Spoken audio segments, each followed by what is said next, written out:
as a young blues musician. Yes. But how would you describe yourself and your style? Well, I describe my style as definitely traditional old blues, maybe 1950s and 60s blues, old Chess, Muddy Waters, Howlin' Wolf type blues, Light Hopkins. And but I describe myself as just young man in the blues. That's all. Really? I read somewhere on the internet that when Marquise Knox is or has a blues heritage. That's right. Well, with blues that passed to me, I say through the blood. My grandmother and great uncle, they all had the blues, so it's a family tradition. It was something that was passed to me, and I try to keep it going as much as possible. When I first started playing the guitar, it was a family thing. I didn't have no idea that. At which age did you start? I started about 11 years old, 10 or 11. But at the time I was just doing it, around the house for fun. I know about 4 or 5 years later, I would be getting paid to do what I like.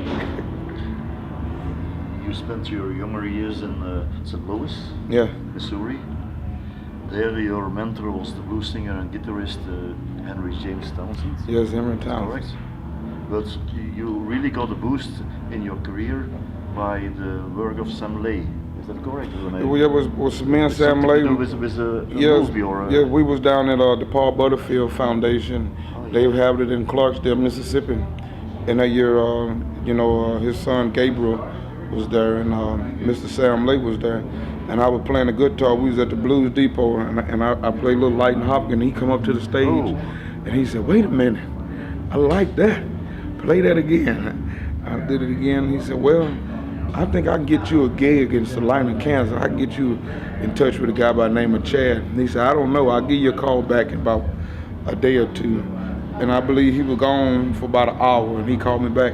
"Hey, I got in touch with Chad. Give Chad a call." And I talked to Chad, and I come up and did the Blues Masters at the Crossroad in Salina, Kansas. And after we did that, Chad said, "Well, I think I want to record you." I said, "All right." And that's where we get Man Child with Michael Burks on that. And what did you learn from Mr. Townsend, from James Townsend? Well, I learned a lot of business sense from him.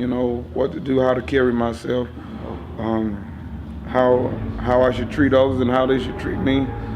But I learned a lot of business and respect from Mr. Townsend. But the way you play the guitar, that's you learned yourself. Yeah, that's myself, and part of my style is accredited to my uncle. My great uncle Clifford, and between me and him, then it's my sound. Where in the music scene must we class Mr. Marquise Knox? Where in the music scene must we put Mr. Knox? Well, I think Blues rock or no, I'm blues. Blues, just blues. Just blues. There's no. But you're also soul. Yeah, yes, but blues. I believe I'm 100% blues if we're going off of 90% of the rest of the musicians that's playing it. I believe I'm 100% the blues. Your first album, Man Child? Man Child. Well, Man Child was my 2009. first. Man Child was my first national CD. But I had 2 independent CDs, but they were that was just in St. Louis, Rise Up and Mississippi Delta Boys. But Man Child, that was my first national. You were very young. Yeah, I was 16. 16. You already wrote your own songs. Yeah. And like you said, it was 2 days and an ice storm later, and we had Man Child. Your recent album, Here I Am, is that a different album? Can you feel that you're... Well, yes. Oh, yeah. Yeah, you can tell the difference between Here I Am and Man Child. Here I Am, it shows my progression, how much I've learned, how my maturity in it.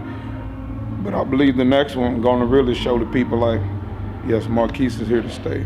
On the album, some songs of Muddy Waters. Yes.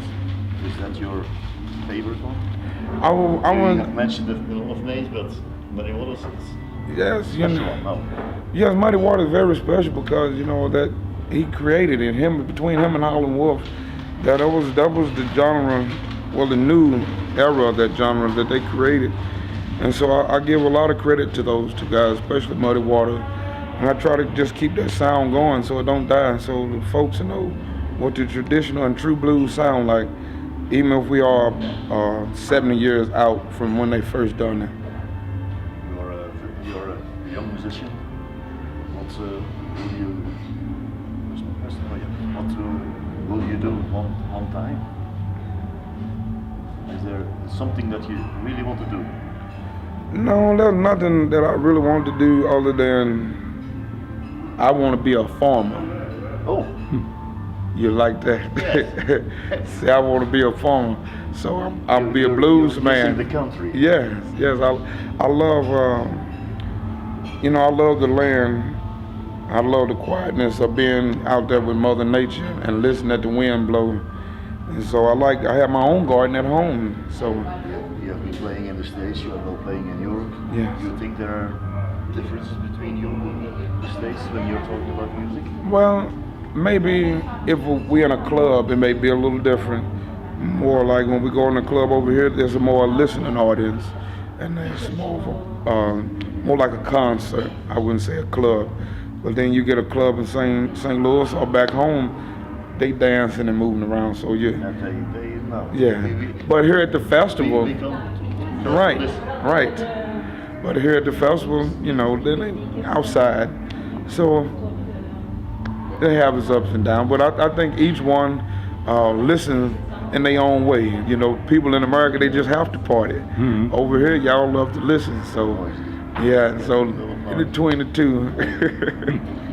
What are your plans for the near future? Musical plans, not farming plans? Well, my plan for the future is just keep doing what I'm doing, not changing anything except for getting better maybe, but just staying true to myself and to the blues.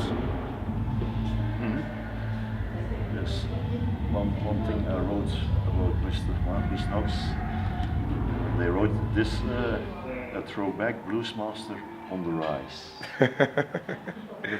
Is that a good way to explain who you are? I think that's a good way, but I also think you could say I'm a new face. I'm gonna be one of the guys definitely Young face. who help carry this blues music on to the when 2040 come, Marquise Knox will still be playing the blues. I guarantee you.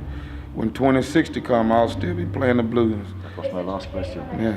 Until when will you play the blues? I'll probably play the blues until the day I die. Because Mr. Pearson told us that blues is a way of life. It is. It is. So, I have no reason to stop. I like what I'm doing. you enjoyed the show tonight? Yes, I did. Mr. Knox, thank you for your time. And thank you. Pleasure to meet you. Thank you so much.